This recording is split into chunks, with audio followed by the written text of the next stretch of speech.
आपण लावायची रोहित पूर्ण पहिला शूटिंग करून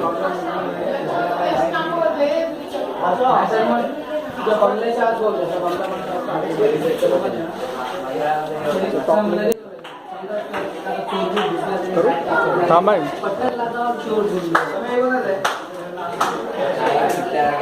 हे काय